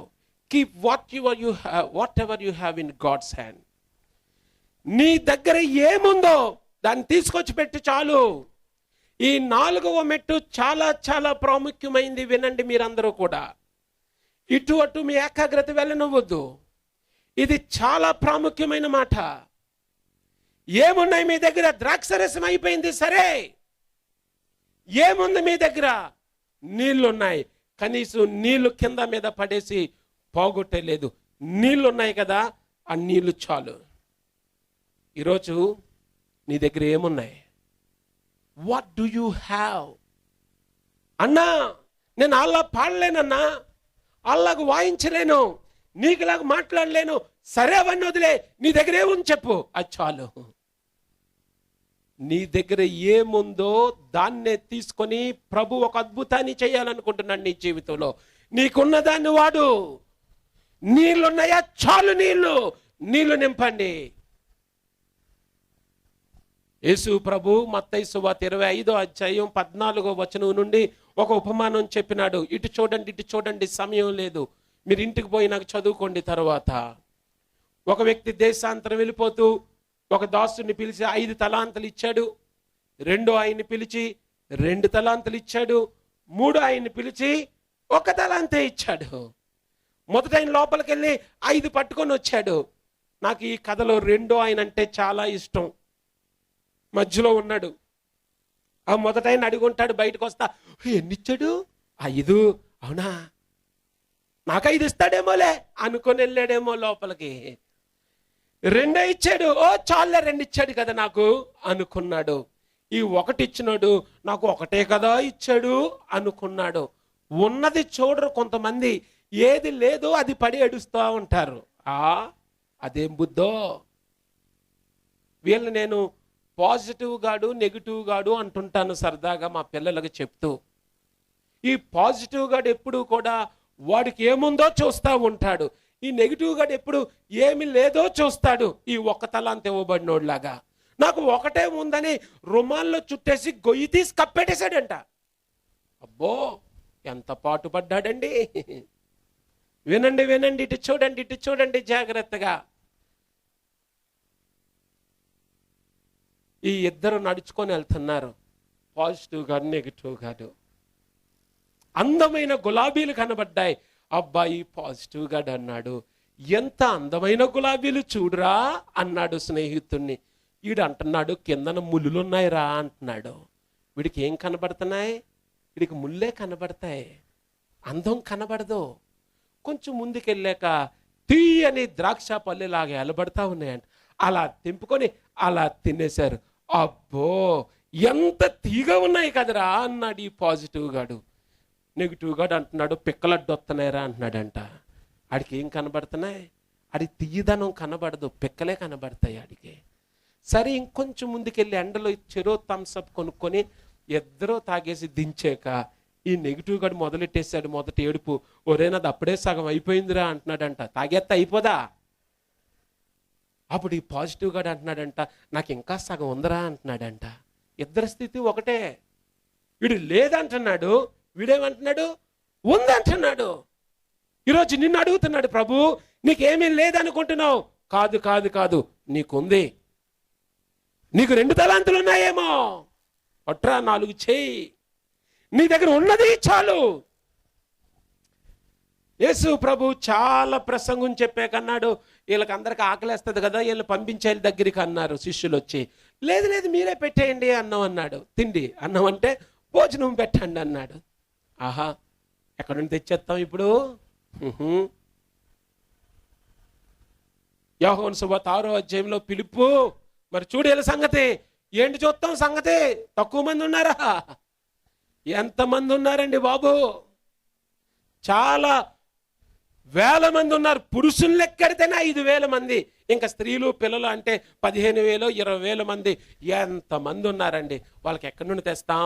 ఈలోపు ఆంద్రియ జనాల్లో తిరుగుతూ ఉంటాడు. ఈ ఆంద్రియ పిలుపు ఎప్పుడు జనాల మధ్య తిరుగుతారండి. కొంతమంది స్టేజీల మీద కనబడరు, జనాలు వెనక తెరు వెనుక పని చేస్తారు. ఎంత గొప్ప మనుషులో వాళ్ళు. వీళ్ళకి సడన్గా ఒక కుర్రోడి దగ్గర 5 రొట్లు 2 చేపలు దొరికాయి. ఏదుంటే అది తెమ్మన్నాడు కదా అని పట్టుకొచ్చేస్తున్నాడు. ఈలోపు దారిలో ఈ పేతురు ఈ మిగతా బ్యాచ్ చూశారనుకోండి, ఎక్కడ వెళ్తున్నావు? ఈయన పట్టుకెళ్తాను, ఇటు దగ్గర 5 రొట్లు 2 చేపలు ఉన్నాయి. దేనికి? మరి ఏదైనా ఉంటే తెమ్మన్నాడు కదరా ప్రభు. ఒరే తెమ్మన్నది దేనికి? వీళ్ళందరికీ పెట్టడానికి. 5 రొట్లు 2 చేపలు పట్టుకెళ్ళిపోతుంటే అబ్బబ్బబ్బో వెళ్ళు ఉండ్రా, 5 రొట్లు 2 చేపలైనా ఉన్నాయి కదరా, వాడు ఇస్తానన్నాడు. ఎంక్వైరీ చేశానండి, కుర్రగాడు పాపం ఆడు తినలేదు, ఆడికి ఒక పూటకు వస్తాయి 5 రొట్లు 2 చేపలు. అయినా యేసయ్య అడిగాడు కదా, సరే ఇచ్చేస్తానన్నాడు అంతే. 5 రొట్లు 2 చేపలు తీసుకొని ఆశీర్వదించాడు. అంటాడు కదా ప్రభు, 5 రొట్లు 2 చేపలు చూడగానే ఒక పని చేయండి, ఇక్కడ చాలా గడ్డి ఉంది కదా, లైన్గా కూర్చోపెట్టేయండి అన్నారు. వీళ్ళకేం అర్థం అవ్వట్లేదు. బాబోయ్ కూర్చోపెట్టేస్తాం, దేనికి కూర్చోపెట్టేస్తాం? కూర్చోపెట్టాక తిండెట్టకపోతే? ఇప్పుడు మీరు అందరూ భోజనాలకు వెళ్ళిపోతారు, అందరికీ ప్లేట్లు ఇచ్చేసారు, ఉండండి బియ్యం కడుగుతున్నాం అంటే ఏం చేస్తారు? ప్లేట్లు ఇస్తారు చెప్పండి. ఏంటి కూర్చోమంటాడేంటి? ఏమున్నాయని కూర్చోమంటాడు? 5 రొట్లు 2 చేపలు ఆయన చేతిలో పెట్టుకొని జనాలను కూర్చోమంటాడా? కూర్చోబెట్టారు. ఇలా అందరినీ పంక్తులు పంక్తులుగా లైన్ కూర్చోబెట్టేశారంతే. 5 రొట్లు 2 చేపలు చాలు, 5,000 మంది తృప్తిగా తిన్నారండి. నీ దగ్గర ఏముందో అది పట్రా, దాని గురించి లెక్క అడుగుతాడు దేవుడు. ఆ రోజు 5 రొట్లు 2 చేపలు ఇచ్చిన కుర్రోడు వస్తాడు నీ ఎదురుగా. నేను 5 రొట్లు 2 చేపలే యేసయ్య చేతిలో పెట్టాను, నీ దగ్గర ఎంత ఉంది, నువ్వు ఎప్పుడు పెట్టావు అని అడుగుతాడు నిన్ను. ఏం చెప్తావు? ఏం చెప్తావు? బూట్లు కుట్టుకుండేవాడిని నేను, ఇంగ్లీష్ తప్ప ఏమీ రాదు నాకు. నేను వెళ్ళాను మీ భారతదేశానికి, నా ప్రాణాన్ని పెట్టాను అక్కడ, 40 భాషలు నేర్చుకున్నాను, నువ్వేం చేశావు అని అడుగుతాడు విలియం కేరీ నిన్ను. ఆ న్యాయపీఠం ముందు నిలవబడాలి నువ్వు నేను. ఏముందో అది పట్టుకొని రా. నీళ్లు చాలు, ద్రాక్షరసం అయిపోయినా పర్వాలేదండి. 1 సమూయేలు 17వ అధ్యాయంలో గొప్ప యుద్ధం జరుగుతుంది. ఇటు చూడండి, ఇటు చూడండి. ఎవడు ఈ ఫిలిష్తీయుడు? అమ్మో 9 అడుగులు ఎత్తండి, 6 మూరలు ఎత్తున్నాడు. ఎంత ఉంటాడు? భయపడిపోతున్నారు, వణికిపోతూ ఉన్నారండి. దావీదు సౌలు దగ్గరికి వెళ్ళాడు, నేను చంపేస్తాను అంటున్నాడు. అయితే ఇగో ఇవన్నీ వేసుకో, అవన్నీ వేసుకొని చూశాడు, ఇటు అటు నడిచాడు. మనకి ఇవన్నీ అబ్బవండి, ఇవన్నీ తీసేయండి సార్ ప్లీజ్ అన్నాడు. సరే పోనీ తీసే, యుద్ధానికి వెళ్తున్నాడు, వెళ్ళని. ఎక్కడికి వెళ్తున్నాడు? ఓహోహోహోహో, వెళ్ళి ఏటొడ్డుకి వెళ్తున్నాడండి. లోయలోకి వెళ్ళిపోయాడండి, ఏటి లోయలోకి వెళ్ళిపోయాడు. 5 నున్నని రాళ్ళు ఏరుతున్నాడు. దావీదు గొలియాతుని చంపుతానన్నావు కదా, ఇక్కడేం చేస్తున్నావు? రాళ్ళు ఏరుకుంటున్నాను. రాళ్ళు? ఒక గొలియాతుని చంపడానికి రాళ్ళు ఏట్రా? నాకు అదొకటే వచ్చు, మరి నాకు కత్తి గట్ట ఆడడం రాదు. మనకి పైన ఇవన్నీ వేసుకోవడం గట్ట రాదు. మన చేతిలో కర్ర, ఇదిగో ఈ ఒడిసెలా. బాబా గొలియాతు మామూలుడు అనుకున్నావా? అడు ఎలా ముందుకొస్తుంటే మనం అలా వెనక్కి వెళ్తున్నావు, నువ్వేట్రా రాళ్ళు ఏరుతున్నావు? రాళ్ళే ఏరుతాను, నా దగ్గర ఉన్నాయి రాళ్ళే. గులక రాళ్ళు 5 ఏరాడు, 5 వేసుకొని వెళ్ళిపోతున్నాడు. మీరు ఇంటికి వెళ్ళి చదువుకోండి. గొలియాతు ఎలా చూసాడంటే అనట్లేదు, ఎక్కడో ఉన్నాడు చిన్నగా. ధైర్యంగా వెళ్ళిపోతున్నాడు. ఏంటి కర్ర పట్టుకొచ్చేస్తున్నావు ఏంటి, కుక్కను అనుకున్నావే ఏంటి, కుక్క కంట దారునోరని బతుకు అనుకున్నాడు మనసులో. వెళ్ళిపోయాడు అంతే ధైర్యంగా. దగ్గరికి వచ్చి నేను ముక్కలు చేసి ఆకాశ పక్షులకి విసిరేస్తాను అని నానా బూతులు తిడుతున్నాడు. వాళ్ళ భాషలో వాళ్ళ దేవతల పేర్లు చెప్పి తిడుతుంటే వెనక్కెళ్ళి ఏ స్కిల్ అయితే తనకుందో, తన చేతిలో ఏమైతే ఉందో దాన్నే పట్టుకొని ఒడిసుల్లో పెట్టి తిప్పి తిప్పి గిర తిప్పి కొట్టాడు. వెళ్ళి AK-47 బుల్లెట్ కంట వేగంగా వెళ్ళిందండి. ఎక్కడ తగిలిందంటే ఇప్పుడు మీరు చెప్పండి, ఎక్కడ గుద్దితే వెనక పడతాడా ముందుకు పడతాడు? ఎవడైనా వెనక పడాలి. కానీ అక్కడ రాయిబడి ఉంది, ఆడు బోర్లా పడ్డాడు. ఎందుకంటే రాయి ఇలా తగలగానే వెనక నుండి దేవుడు ఒక్కడ కొట్టాడేమో, ఆడికి ముందు పడిపోయాడు. ఏమన్నాడో తెలుసా మీకు? మీరు ఇంటికి వెళ్ళే చదువుకోండి. ఇదిగో చేతిలో కర్రట్టుకొని వచ్చేస్తున్నావు ఏంటా నీ పేక నరికేస్తానన్నాడు. ఏట్రా బాబు, రాళ్ళుతో పేకలా నరుకుతావు, కర్రతో పేకలా కోస్తావు, కత్తి లేదు కానీ పేక నరికేస్తానంటున్నాడు. చూసారా? నా దగ్గర ఏముందో అది చాలు, దేవుని చేతిలో పెడతాను. నీ దగ్గర ఏముందో దానికి నువ్వు లెక్క చెప్పాలి. మీకు తెలుసా, దావీదు ఫిలిష్తీయుని కంటే బలాఢ్యుడై ఖడ్గము లేకయే ఒడిసెలతోనూ రాతితోనూ ఆ ఫిలిష్తీయుని కొట్టి చంపెను. 50:17 సమూయేలు. వాడు బోర్ల పడగా దావీదు పరిగెత్తిపోయి ఫిలిష్తీయుని మీద నిలుచుండి వాని కత్తి వరదూసి దానితో వాని చంపి తలను తెగవేశాను. వాడి కత్తితో వాడినే చంపాడు. నీ దగ్గర ఏముంది? ఇంకో 2 దృష్టాంతాలను త్వరగా మీ ముందు పెడతాను. బైబిల్ చూసే సమయం లేదు కాబట్టి నువ్వు రాసుకో, ఇంటికి వెళ్ళే చదువుకో. ఇది 1వ రాజులు 17వ అధ్యాయం 10వ వచనం నుండి ఉంది. ఏలియా ఆ సారేపతు విధవరాల దగ్గరికి వెళ్ళాడు. అమ్మ నీళ్లు తే అన్నాడు. నీళ్లు తేడానికి వెళ్తుంటే ఆగాకు రొట్టె తే అన్నాడు. రొట్టె ఎక్కడ తెచ్చేది? ఇటు చూడండి, నా దగ్గర గుప్పుడు ఉంది పిండి, కొంచెం నూనె ఉంది. నేను చచ్చిపోయే ముందు కొంచెం ఒక అట్టుముక్క చేసుకొని నేను నా కొడుకు తినేసి చచ్చిపోదామని ఈ పొలలు ఏరుకోవడానికి వచ్చాను. యవ్వనస్తులారా, ఇప్పుడు ఈ మాట వినండి జాగ్రత్తగా. సారేపతు విధవరాలు మనకి లెక్క అడుగుతుంది. ఏముంది నీ దగ్గర? పట్టెడు పిండి ఉంది, కొంచెం నూనె ఉంది. పొల్లలు ఏరుకోవడానికి వెళ్ళిందండి, పని చేయడానికి వెళ్ళింది, కష్టపడడానికి వెళ్ళింది. ఏంటమ్మా ఎక్కడికి వెళ్తున్నావు? పొల్లలు ఏరుకోవడానికి వెళ్తున్నాను. ఎంతకాలం తినేయడానికి ఏంటి? ఒక్క పూట అయినా పర్లే, బతుకున్నాయి, ఒక్క పూట పని చేసుకుంటాను నేను. ఏమి పాఠమండి అది? ఎంతమంది ఉన్నారు యవ్వనస్తులు? నీ చేతిలో ఉన్నదాంతో పని చేయడం నీకు వచ్చా? ఈరోజు ఇక్కడ చాలా మంది విద్యార్థులు ఉన్నారు.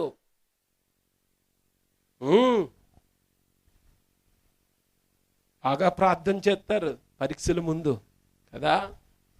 మా యూత్ మీటింగ్ మార్చి నెలలో స్ట్రెంత్ పెరిగిపోతుంటుంది. ఎందుకు? పరీక్షలు. అప్పుడంతా దేవుడే గుర్తొస్తాడు. ఎంత భక్తి చేస్తారో. ఒకడైతే నన్ను తెగేసి అడిగాడు, అన్నా ప్రార్థన చెయ్యన్నా, రాత్రికి క్వశ్చన్ పేపర్ కళ్ళలోకి వచ్చేటట్లు. ఇంకెందుకు, తెల్లారి ప్రభువే రాసేటట్లు కూడా చేయమంటావా? నువ్వు మళ్ళీ వెళ్ళి అలిసిపోతావు కదా. నీ చేతిలో ఏముందో ఆ పని చేయడం వచ్చే నీకు. విద్యార్థులు చదువుకునే జ్ఞానం ఇచ్చాడు దేవుడు, నువ్వు లెక్క చెప్పాలి. ఎంతసేపు చదువుతున్నావు? నన్ను చాలా మంది అడుగుతారు, బాగా చదివావు అన్నా? అవును, బాగానే చదువుకున్నాను. కానీ మీకు ఒక మాట చెప్పాలి, రోజుకి 16 గంటలు చదివేవాడిని నేను. రోజుకి ఎన్ని గంటలు ఉంటాయి? 24 గంటలు ఉంటాయి. -16 ఎన్ని గంటలు మిగులుతాయి? 8 గంటలు. తినాలి, పడుకోవాలి, క్రికెట్ ఆడుకోవాలి, క్రికెట్ చూడాలి, అన్ని 8 గంటల్లోనే.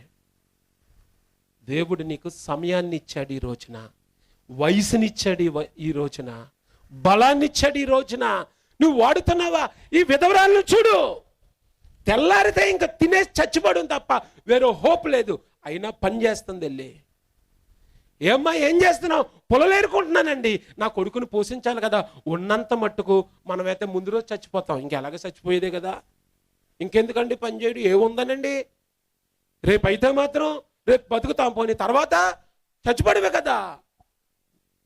నీ చేతిలో ఉన్నది వాడు. ఆమె లోబడింది, ఏలియా చెప్పిన మాటకి లోబడింది. ఆమె పిండి అయిపోలేదు, నూనె అయిపోలేదు. ఇంకొక విధవరాన్ని చూపించిన ఆమె 2 రాజులు 4వ అధ్యాయంలో ఉంది. వినండి వినండి, ఇటు చూడండి. ఆమె దగ్గర పిండి కూడా లేదు, అప్పులన్నీ చేసేసింది. ఇంట్లో వస్తువులన్నీ ఎత్తుకెళ్ళిపోయారు. అప్పులు చేసిన తర్వాత అప్పు తీర్చకపోతే ఏం చేస్తారో పట్టుకెళ్ళిపోతారు. ఉన్నవన్నీ అన్నీ పట్టుకుపోయారు. ఇక మిగిలింది ఏముంది? 2 కొడుకులు ఉన్నారు. అప్పులలో వచ్చి ఆ కొడుకులు 2 ఎత్తుకెళ్ళిపోతుంటే ఎలీసా దగ్గరికి వచ్చి, అయ్యా నువ్వేదోటి చెయ్యయ్యా అంటే ఆయన అంటున్నాడు, 4వ అధ్యాయం 2వ వచనం చదువుతున్నాను, వినండి వినండి, ఇటు చూడండి. ఎలీసా, నా వల్ల నీకేమి కావాలను? నీ ఇంటిలో ఏమున్నదో అది నాకు తెలియజెప్పుమనను. ఏమడుగుతున్నాడు? తిరగేసి చెప్పండి, ఏమడుగుతున్నాడు? నీ దగ్గర ఏముందని అడుగుతున్నాడు. ఏమైనా ఉంటే నీదే కాడ ఎందుకు వస్తాను? ఏమీ లేదు కాబట్టే మా పిల్లల్ని ఎత్తుకెళ్ళిపోతున్నారు అప్పులోలు వచ్చి. అయినా అడుగుతున్నాడు. ఒక్కసారి ఆలోచించు, మీ ఇంట్లో ఏదోటి ఉన్నట్లుంది. ఏమనుందా మీ ఇంట్లో? ఉంది ఉంది ఉంది ఉంది. ఎందుకు పంచాయతీ అది ఉంది. ఏంటుంది? ఒక నూనె కొండ ఉంది. అది నిండగుందో సగంగా ఉందో అసలు లేదో కూడా నాకు తెలియదు. ఖాళీ కొండ, నూనె కొండ మాత్రం ఒకటి ఉంది. నూనె కొండ ఏం చేస్తాం? రొట్టె లేకుండా, పిండి లేకుండా. ఈ ముందావిడ కనీసం కొద్ది పిండి అయినా ఉంది, ఒక పూటకైనా వస్తుంది. కానీ ఎలీసా అంటున్నాడు, మీ ఇంట్లో ఏముంది? ఈరోజు నిన్ను అడుగుతున్నాడు ప్రభు, నీ దగ్గర ఏముంది? 5, 2, 1? ఏదైనా పర్వాలేదు, ఒక్క నూనె కొండ ఉంది. ఏం పర్లేదు, ఇంటికి వెళ్ళి మీ అబ్బాయిల్ని పంపించి అందరి గిన్నెలు అడిగి తెచ్చేయి. ఏంటి ఖాళీ గిన్నెలేలే, నిండున్నవి నీకు ఎలాగ ఎవరో ఇస్తారా? ఆవిడ అడగను, అమ్మమ్మ రెట్న వదరా బాబు, ఇవ్వమ్మ ఎల్లు. సార్ ఖాళీదైతే ఇవ్వండి రా, పోనీ ఖాళీ డబ్బాయే కదా ఇవ్వండి. ఖాళీ డబ్బాలన్నీ నింపేశారు. ఉన్న ఒక్క నూనె బొడ్డు పట్టుకుంది. ఆ ఒక్క నూనె డబ్బాతోటి నూనెస్తుంది, నిండిపోతుంది. పక్కన పెడుతున్నారు. నూనెస్తుంది, నిండిపోతుంది, నూనెస్తుంది, నిండిపోతుంది. ఆఖరికి ఒరే ఇంకా ఖాళీ గిన్నె తేరా. అమ్మ అయిపోయమ్మా, తెచ్చిన గిన్నెలు అన్నీ నిండిపోయి. అవునా, అయితే ఇంకా నూనె ఎంత ఉందో చూద్దాం ఉండు. అయిపోయింది. ఆ కొంచెం చాలు ప్రభు చేతిలో పెట్టు. ఆ కొంచెం గురించే దేవుడు నిన్ను లెక్క అడుగుతాడు. నీ దగ్గర ఏముంది? విద్యార్థులారా, కష్టపడి చదవండి. యవనస్తులు, దేవుడు సమయాన్ని ఇచ్చాడు మీకు. చాలామంది నా దగ్గరికి తల్లిదండ్రులు తీసుకొచ్చి, వీడికి 4 బ్యాక్లాగ్స్ ఉండిపోయండి, 14 బ్యాక్లాగ్స్ ఉండిపోయండి, సబ్జెక్టులు పాస్ అవ్వట్లేదు అంటారు. నేను వాడిని ఫస్ట్ ప్రశ్న అడుగుతాను, తెల్లవారు ఎన్ని గంటలు లేస్తావు అంటాడు. చెప్పురా ఎన్ని గంటలు లేస్తావు? 7:30, 8 అవుద్దండి. పశువులు కూడా లేవరా అప్పుడు. సూర్యుడు ఉదయించే లోపు నీవు లేవాలి. ఆరోగ్యం ఉంది కదా, నీ గుండె కొట్టుకుంటుంది కదా. నీ గుండె నిమిషానికి సుమారు 72 సార్లు కొట్టుకుంటుంది, రోజుకి 1,00,000 సార్లు కొట్టుకుంటుంది. ఆ గుండె ఆగిపోతే నువ్వు లేచే పని ఉండదు. లేచే అవకాశం ఉన్నప్పుడు తెల్లవారేలే. కష్టపడి చదవండి. నీ చేతిలో ఉన్న కొంచెం వాడు, దేవుడు దాన్ని సమృద్ధినిస్తాడు. నేను చదువుకున్న రోజుల్లో తెల్లవారు 3 గంటలు లేచేవాడిని. నేను అందరు నిద్రపోయేవారు, నేను లేచేవాడిని, కష్టపడి చదివేవాడిని. తర్వాత ఉద్యోగానికి వచ్చాను. టీచింగ్కి వచ్చాక గంట పాఠం చెప్పడానికి 4 గంటలు ప్రిపేర్ అయ్యేవాడిని. నేను తెల్లవారు 3 నుండి 7 వరకు ప్రిపేర్ అయ్యి అప్పుడు 9 గంటలకు కాలేజీకి వెళ్ళేవాడిని. నీ చేతి ఏ పని అయినను శక్తి లోపము లేకుండా చేయి. దావీదు దగ్గర ఉన్నది ఒక్క చిన్న ఒడిసెలు అంతే. ఖడ్గం కూడా లేదు. నాకు ఏదొచ్చో దాన్నే వాడుతాను. ఈరోజు మంచి ఆరోగ్యం ఇచ్చాడమ్మా దేవుడు నీకు. దేనికి వాడుతున్నావు తల్లి? నేను మా విశాఖపట్నంలో ప్రేమ హాస్పిటల్కి వెళ్ళాను చాలా సంవత్సరాల క్రితం. మాకు వేరొక తాతయ్య ఉన్నాడు, అంటే మా అత్తాల నాన్న అన్నమాట. ఆ తాతయ్యకి కాలు ఇరిగిపోతే ఈ ఆర్టిఫిషియల్ లెగ్ పెట్టడానికన్నా అక్కడికి వెళ్ళాం. అక్కడికి వెళ్ళాక నా జీవిత దృక్పథం మారిపోయింది. 20 సంవత్సరాల క్రితం వెళ్ళాను అక్కడికి. ఇప్పటికీ ఆ దృశ్యాలు నా కళ్ళ ముందు అలా కనబడుతూ ఉంటాయి. ఎవరికి అక్కడ సరిగ్గా కాళ్ళు చేతులు పనిచేయవు. టెలిఫోన్ ఆపరేటర్ ఉన్నాడు, 2 చేతులు లేవు, కానీ ఫోన్ ఆపరేట్ చేస్తున్నాడు, చిల్లరిస్తున్నాడు, డబ్బులు తీసుకుంటున్నాడు. చేతులు 2 ఎక్కడికి లేవు. కాళ్ళతో అందుకుంటున్నాడు ఇలా వేళ్ళతో. ఆ బొటను వేలుతో మొదటి వేలుతో అన్ని పనులు చేసేస్తున్నాడు, చిల్లరిస్తున్నాడు, ఫోన్ ఇలా పెట్టి మాట్లాడుతున్నాడు. కాలుతో చేతులతో చేయగలిగే పని చేస్తున్నాడు ఆయన. 2 చేతులు ఉన్నాయి, పని చేయడం చేతకాట్లేదు. ఇక్కడ దేవుడు లెక్కడగడా నిన్ను? ఫెన్నీ క్రాస్బే తప్పు మందేశాడు కంటిలో. 6 వారాలకి కళ్ళు పోయినాయి. కళ్ళు లేవు జీవితాంతం, చచ్చేటంత వరకు కూడా. కానీ కొన్ని వందల పాటల్ని రాసింది. Blessed assurance Jesus is mine. అదొక ప్రఖ్యాత గాంచిన పాట. ఎంత గొప్ప ఆదరణ కలిగించే పాటలు రాసింది. కళ్ళు లేవు ఆమెకి, కళ్ళున్నాయి నీకు.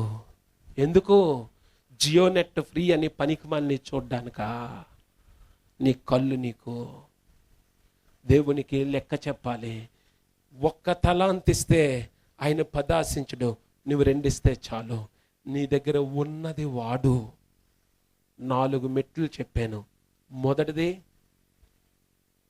గట్టిగా చెప్పాలి, ఆయన ఆహ్వానించాలి. రెండవది వినపట్లేదు నాకు, ఆయన సమయం కొరకే కనిపెట్టాలి. మూడవది ఆయన చెప్పింది చెయ్యాలి. 4వది నీకున్నది నువ్వు వాడాలి, ఆయన చేతిలో పెట్టాలి. 5వది చూడండి 8వ వచనంలో, అప్పుడు ఆయన వారితో, మీరు ఇప్పుడు ముంచి విందు ప్రధాని యొద్దకు తీసుకొని పొండని చెప్పగా వారు తీసుకొని పోయిరి. దేవుని సమయం వచ్చింది, ఇప్పుడు దేవుని కార్యం జరుగుతుంది. కానీ నీకు విశ్వాసం కావాలి. 5వ మెట్టు, accept with faith, no questions. విశ్వాసంతో అంగీకరించు, విశ్వాసంతో అడిగాయి. ఇప్పుడు దేవుడు నీ జీవితంలో కార్యం చేయాల్సి వచ్చినప్పుడు నీ విశ్వాసాన్ని బట్టి ఆయన కార్యం చేస్తాడు. ఓ మనుష్య కుమారుడు మరలా వచ్చినప్పుడు ఆయన విశ్వాసాన్ని కనుగొంటాడా? ఇలాంటి విశ్వాసాన్ని కనుగొంటాడా అన్నాడు 18వ అధ్యాయంలో లూకా సువార్త 8వ వచనంలో. విశ్వాసంతో కూడినవై ఉన్నాయా నీ క్రియలు? ఇటు చూడండి, ఇటు చూడండి, నేను ముగించేస్తాను, 5 నిమిషాలు ఉంది ఇంకా నాకు సమయం. ఇటు చూడండి, ఏమైపోయింది అక్కడ?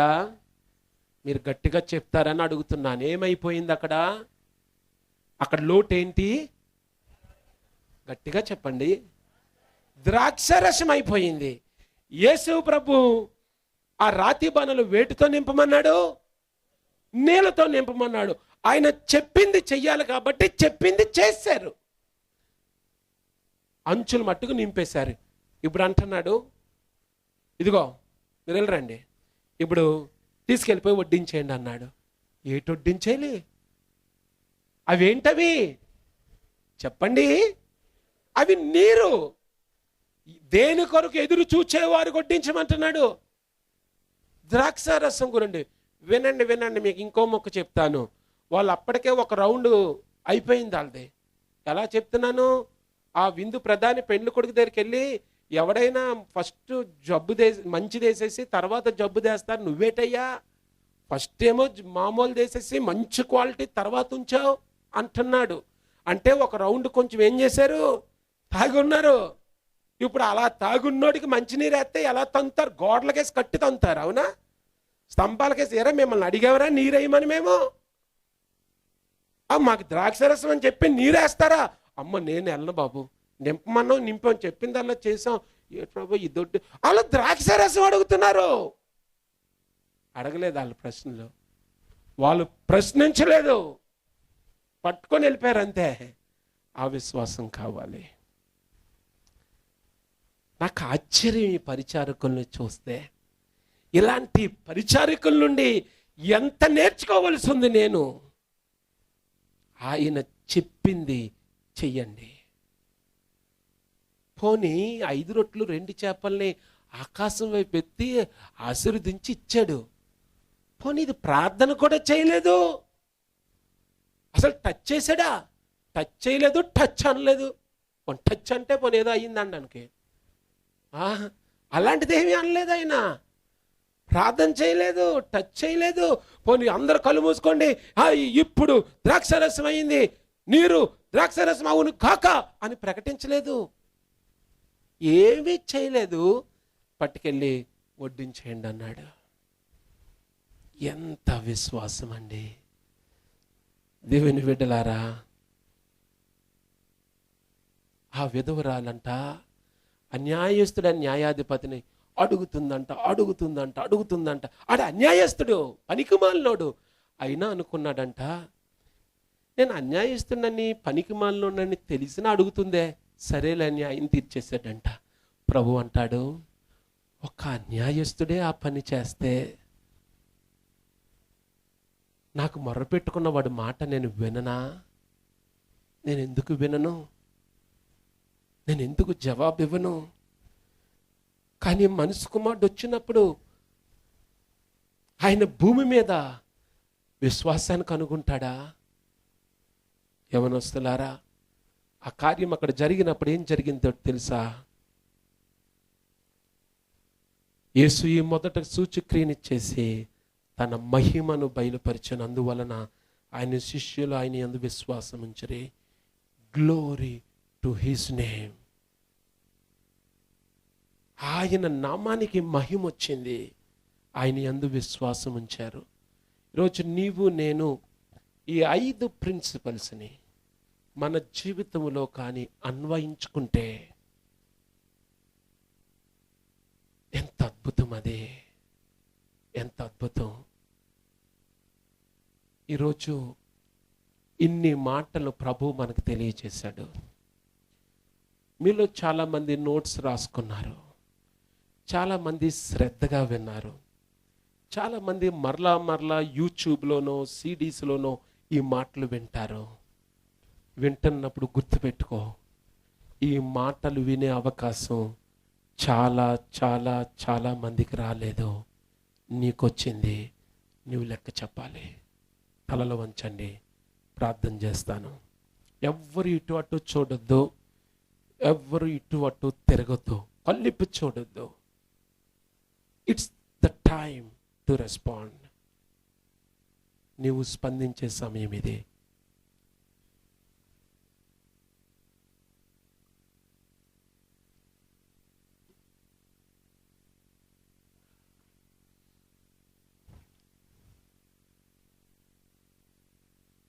దయచేసి కూర్చోండి, ఒక్క నిమిషం కూర్చో.